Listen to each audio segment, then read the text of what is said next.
Have you come across any information that the first son has retired from the army? I have heard. I don't have official information from UPDF, but I have learned that he has personally issued a statement on his Twitter account announcing his retirement. What does this mean, personally? First of all, Muhoozi's military career has been very controversial. He is the first person to walk himself into the military personally, and also, so the same way he walked himself into the military is the same way he is walking himself out. Because there are procedures of recruiting people into the military, procedures of promoting them, procedures of retiring them under the Constitution and under the 2005 UPDF Act. Muhoozi's joining of the army did not follow those procedures. His promotions, because one of the ranks, the rank of the major, was given to him by Colonel Gaddafi. And he becomes the first military officer to announce his retirement. Because retirement is institutional. UPDF announces that it will be retiring. In fact, at the beginning of every financial year, UPDF submits through the Ministry of Defense a policy statement to Parliament requesting for money to deal with retirement, because retirement goes with the packages, and they plan that this financial year we intend to retire so many colonels, so many generals, and money is provided in the budget, because on the day of retirement people are supposed to get their retirement benefit. So Muhoozi becomes the first officer to announce his retirement, and that will have far-reaching ramifications to the rest of the military officers, because what will stop Tunyefuza from announcing his retirement? When you say he walked himself into the army, are you speaking from a seniority perspective or somebody with facts? I was at the university 97, 98 when Muhoozi was reported to Parliament by Honorable Kainerugaba Zandagura Award. They said that Museveni's son has joined the army, and the president came out and said, no, he did not join the army, he's DU. So that's how Muhoozi joined UPDF. First part of the Presidential Guard Protection Unit, which was PPU, eventually to SFC, until recently when he was appointed command of land forces. But also, all these things, you see, in the military, yes, there are many things that happen, but the president owes us an explanation. Someone he promoted just the other day and gave him a very big appointment, how comes now he's retiring and announcing his retirement? What has happened? The country must know. If he retires from the army, is it something which is a job? Because it is not easy to subject a son of the president to the pure military discipline, because Muhoozi remained the son of the president. He has been making lots of comments on Twitter, which no other officers can do. When Tumukunde went on radio stations, he was charged with promoting harmful propaganda. It is a good thing for children of leaders to join the military. But like it happens in the British, you saw Prince Harry, Prince William, they all joined the military, but they did not stay in to become commanders.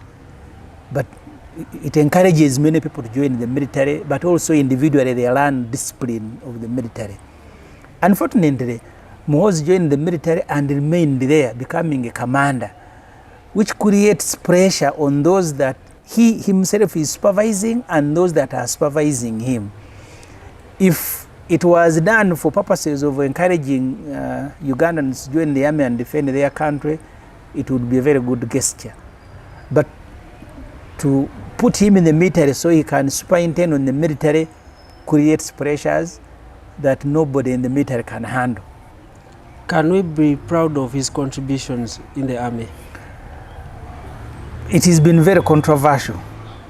It has been very controversial. I am not one of those who are going to say Muhoozi has been a very good military officer, because he has been above the military.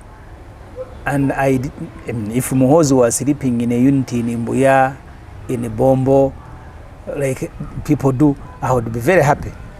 But he remained a military officer, but away from the military, because he was part of the president's family.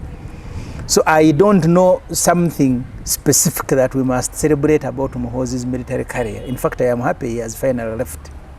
If at all it is true that he has finally left and he has finally worked himself out, isn't this also testing the status of institutions? Somebody just leaving anyhow without following protocol. See, but that's how Muhoozi simply walked himself into the military. The military announces recruitment, and under the Constitution and UPDF Act, there are quotas. The quotas are per district. The population of a district, if they are going to recruit, say, 10,000, you will send the same number of people as representing the percentage of the population that you have. I don't know how, in which district sent Muhoozi. I don't know where he went to do his Cooper test. You've seen the military people running around and then say for you don't qualify.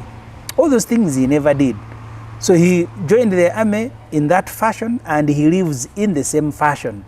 So I am not one of those who are going to demand that a ceremony is held in Bombo, because he was unceremoniously recruited into the military.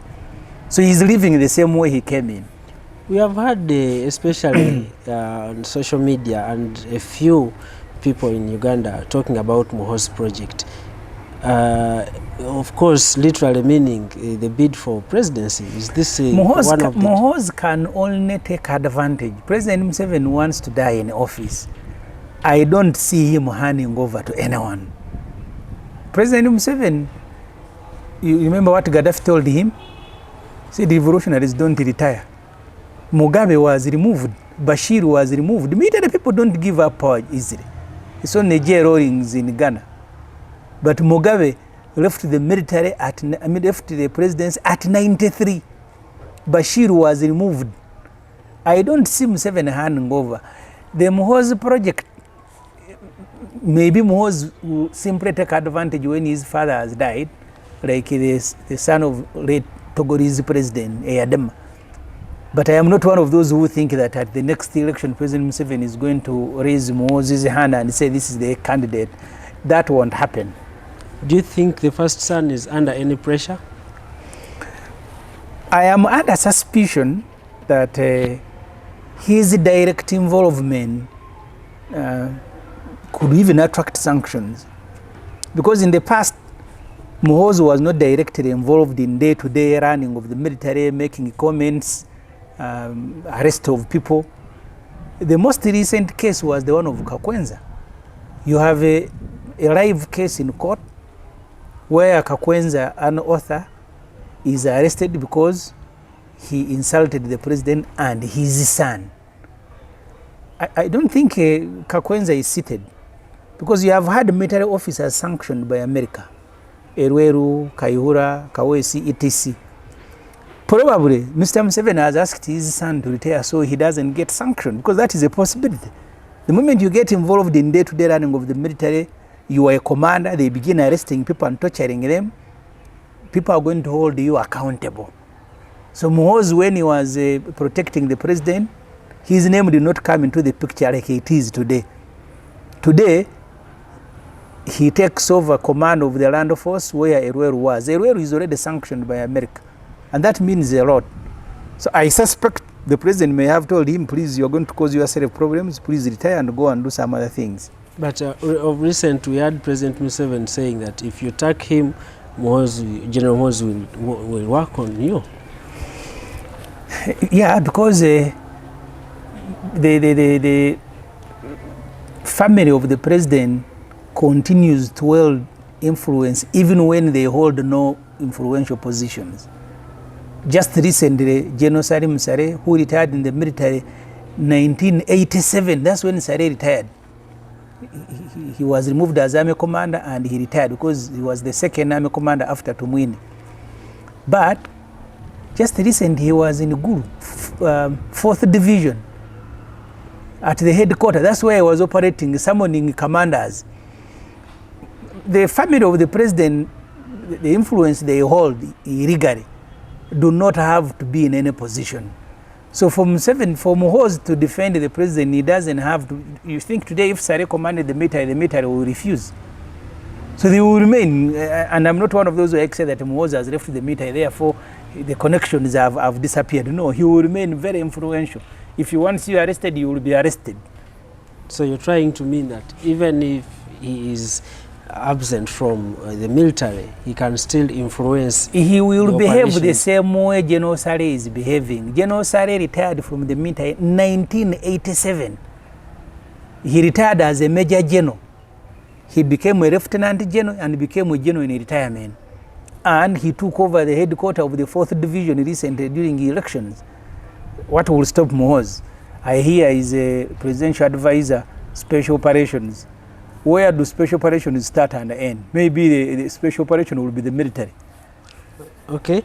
Finally, maybe if you can just, for starters, talk about, you remember the scenario where General Ssemujju wanted to retire and he was buried.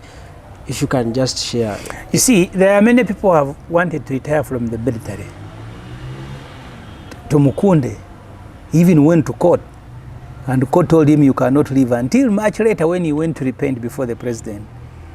General Ssemujju wanted to leave the military in 1995-96. They stopped him. They even went to court. Recently, he also sought to leave. But they said you can't go away. Yet, if you read the UPDF Act, if you remain at the same rank for 10 years, you automatically leave the military. Ssemujju has been a general for more than 10 years, but they can't retire him. So, but of course, Ssemujju is not Muhoozi, who announces his retirement from the military through informal channels. The good thing is that at least formally Muhoozi has left the military. It was very difficult to subject him to the military discipline.